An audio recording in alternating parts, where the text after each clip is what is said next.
यशस्वी मुख्यमंत्री डॉक्टर मोहन यादव जी के नेतृत्व में आज मध्य प्रदेश सरकार का वर्ष 2026-27 का ये बजट आज विधानसभा में प्रस्तुत हुआ है।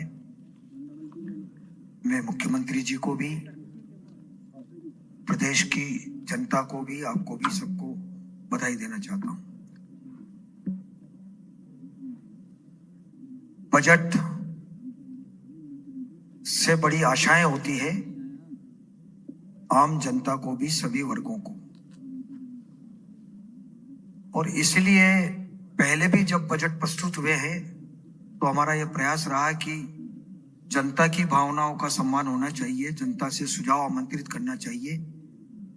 हमने इस बजट में भी आम जनता से सुझाव आमंत्रित किए थे।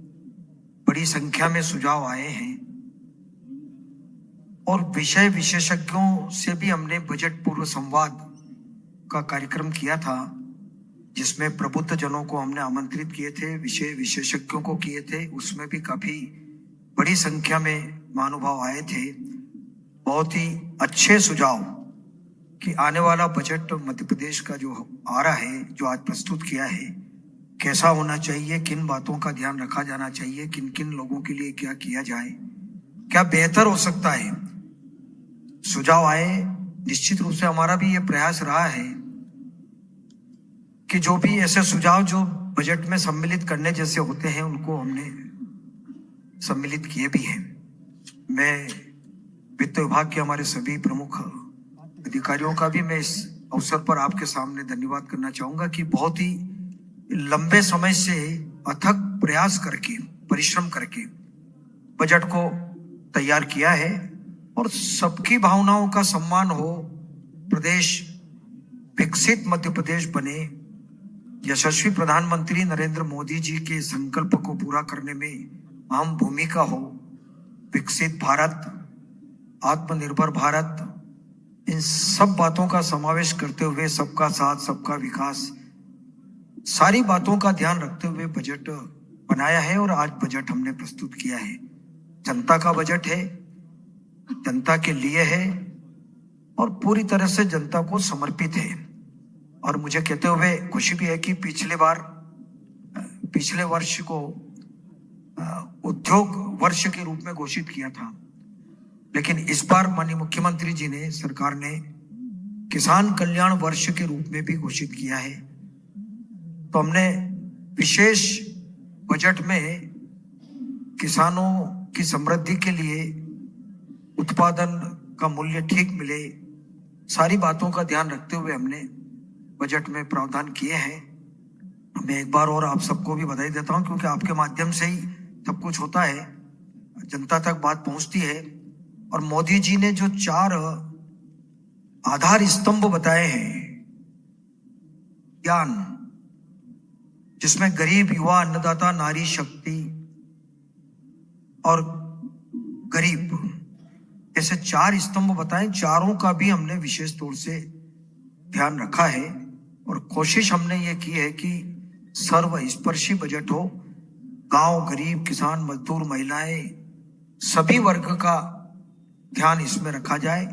जितनी योजनाएं गरीब कल्याण की चल रही है, उनको भी निरंतर जारी रख करके वो भी हम काम करें।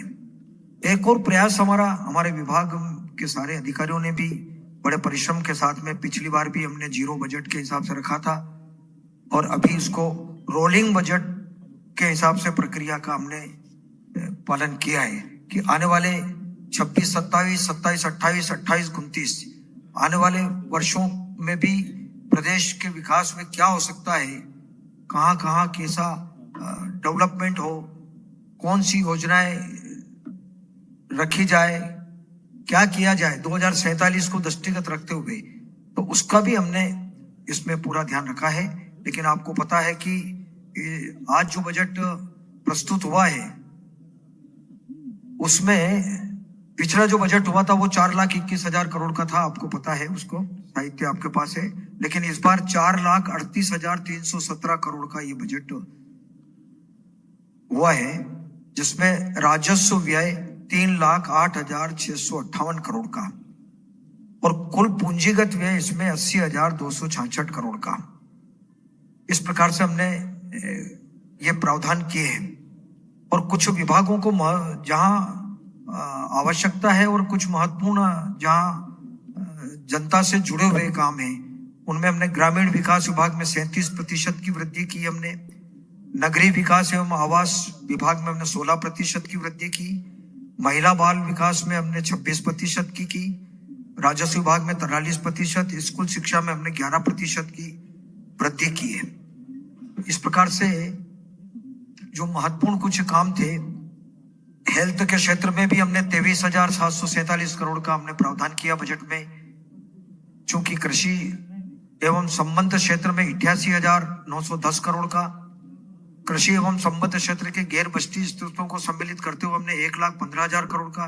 वैसे मैंने सारी बातें अभी बजट भाषण में की है, लेकिन कुछ प्रमुख योजनाओं में जो प्रावधान किया है, लाडली बहना योजना, इसमें लगभग 23,800 करोड़ का, और बीबीजी रामजी योजना में लगभग 10,400 करोड़ का, मुख्यमंत्री किसान कल्याण योजना में लगभग 5,500 करोड़ का, राष्ट्रीय स्वास्थ्य मिशन में लगभग 4,600 करोड़ का, सिंहस्थ का आयोजन आपको पता है कि 2028 में सिंहस्थ का आयोजन होगा, उसमें लगभग 3,000 करोड़ का प्रावधान हमने किया। और कुछ नई योजनाएं हैं जिनमें हमने प्रावधान किए। द्वारका योजना, अगले 3 वर्षों में 5,000 करोड़ का निवेश होगा।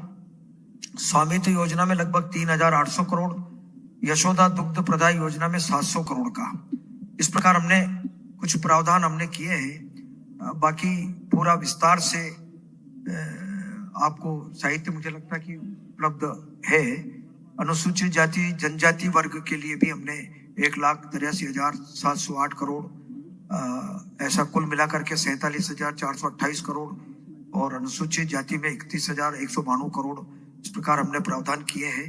लेकिन विशेष तौर से मैं थोड़ा सा ध्यान आकर्षित करूंगा आपका कि किसान कल्याण वर्ष जो घोषित किया है, तो विशेष तौर से हमने कैसे किसान कल्याण के बारे में विचार किया है। तो 2000 ये जो उत्पादन एवं उत्पादकता वृद्धि हेतु 28,158 करोड़ का प्रावधान किया गया, जिसमें आधुनिक तकनीक और अनुसंधान को बढ़ावा मिलेगा। आदान व्यवस्था मजबूत करने हेतु 64,995 करोड़ का निवेश किया गया है, जिसमें बीज, उपकरण, सिंचाई और ऊर्जा सुविधाओं का विस्तार। उपज का बेहतर मूल्य दिलाने हेतु 8,091 करोड़ का। सुरक्षा चक्र के लिए हमने 13,769 करोड़ का, जिसमें फसल बीमा, राहत राशि, कल्याण योजनाएं सम्मिलित है। यह बजट किसानों को आत्मनिर्भर बनाने और समृद्ध मध्य प्रदेश के 2047 के विजन को साकार करने की दिशा में एक ठोस कदम है।